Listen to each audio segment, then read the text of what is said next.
Hi, boys and girls. Hi, families.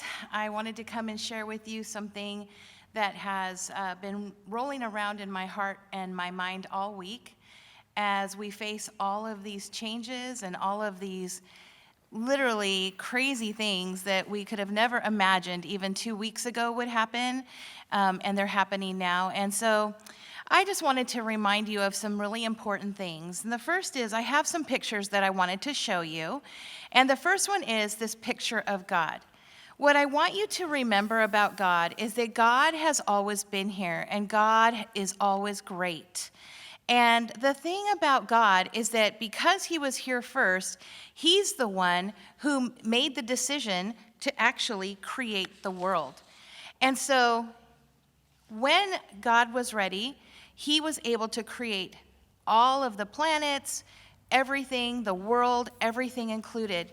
And some of the things that he created as well were he created nature. He was the one who created the water, the plants, all of the things that we see in nature every day. And you know what? Because he's the creator, he could make everything exactly as he wanted. He made all the animals. He did everything. Now, I didn't have a picture that included dinosaurs, but all of those things, from the dinosaurs to the most giant things to the teeniest tiny things like caterpillars, he did it all. And so he made all of those different animals. And then he says the last thing that he created was he created people. And he created people because he wanted to have a loving friendship and relationship with people. He created you and he created me. Well, here's the thing. So if we think about it, in the scheme of life and the way that it all is, here's God. He's huge. He's the one that made all of these other little things. He made the world. And we go, a little thing? Yes, but to God, he's huge and he is over everything.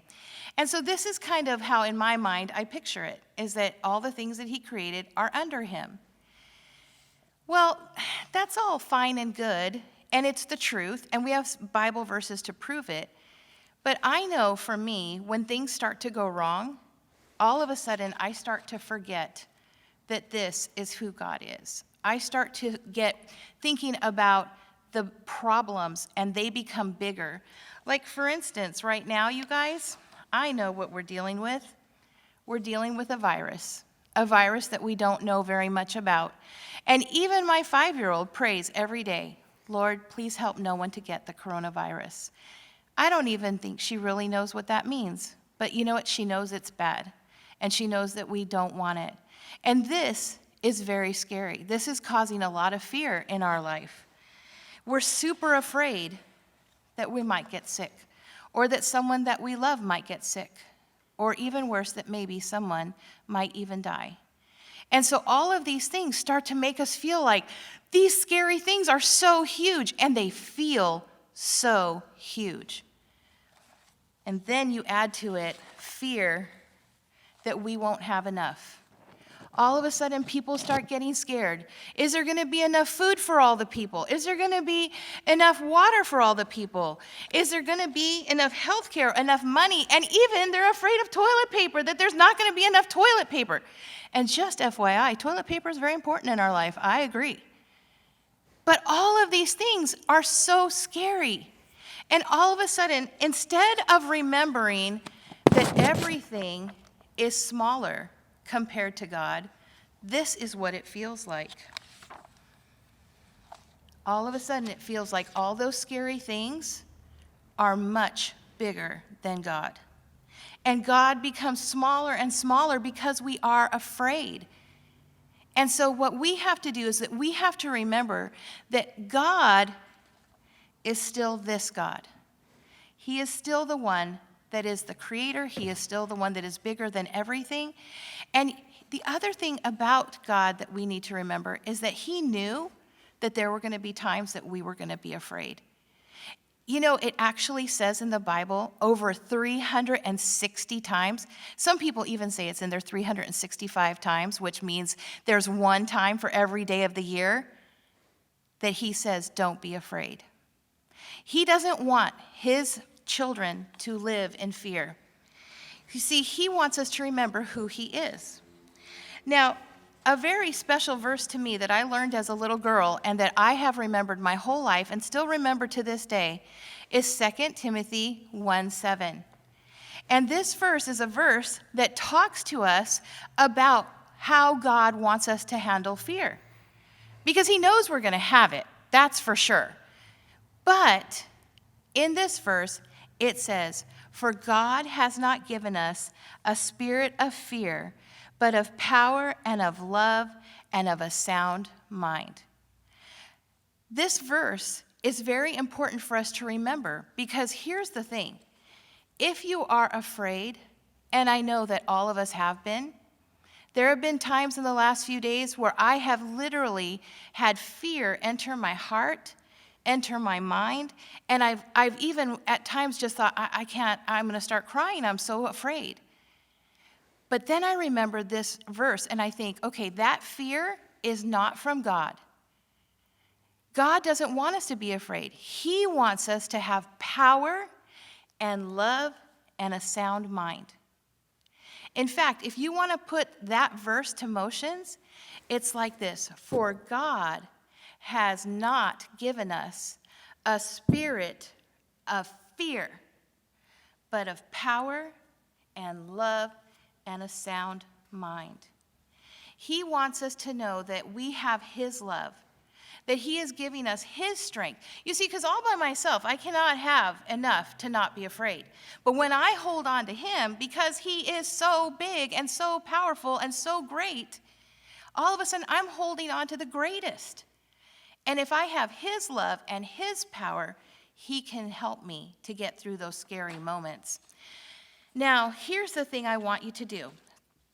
So hopefully you got this in your email so that you can color. You notice that I did it in bubble letters. Let me show you. I actually colored my own because I'm afraid at times too. And so I need to remember those things. So this is the one that I colored. And what I want you to do is color your picture. And then I want you to go ahead and I have a second paper I want you to look at. And this one is our letter to God to give him the things that we are afraid of. So I'm just going to read it to you. It says, "Dear God, here are the things I am afraid of. I know you don't want me to be afraid. I know you are always with me and are protecting me. Help me to turn to you and give you everything I am afraid of. Thank you for loving me. I love you too. From," and then you write your name. Now here in the box, what you're going to do, write down or draw pictures of anything that you are afraid of. So you know what? I have several things I'm going to put on there. I'm going to put on that I am afraid of the coronavirus. I am going to put on there that I am afraid that somebody I love might get sick. And then what I'm going to do is that I'm going to take my letter, I'm going to fold it, and you can fold it in half, in quarters, however you want to, and then I'm going to put it in my Bible right here at 2 Timothy 1:7, so that when those fears come back, and you guys, they're going to come back. I know they're going to come back for me. And you know what? What I'm going to do is that I'm going to remember, okay, I gave those to God. I'm going to open my Bible and I'm going to read that verse to myself one more time. Now, one other thing that has helped me in my life, literally from the time I was a little girl until now, is that when I am really afraid, if I start singing songs to God and I start singing songs about him, and I start remembering my praise and worship, that always helps my heart. And so I just want to encourage you that even if it's the middle of the night and you're laying in your bed, you can start singing a song. Now, just so that you know, I made a YouTube channel for all the families of our church, and it has some of the songs that we do in the Ark. It also has some of our memory verses and even some of our Bible stories so that you can look at those and maybe they can be encouraging and you can even sing along. So remember, my friends, if you're feeling afraid, you're not alone. And just remember that God is with you. He will never leave you or forsake you. And you can turn to him because he understands and he loves you so much.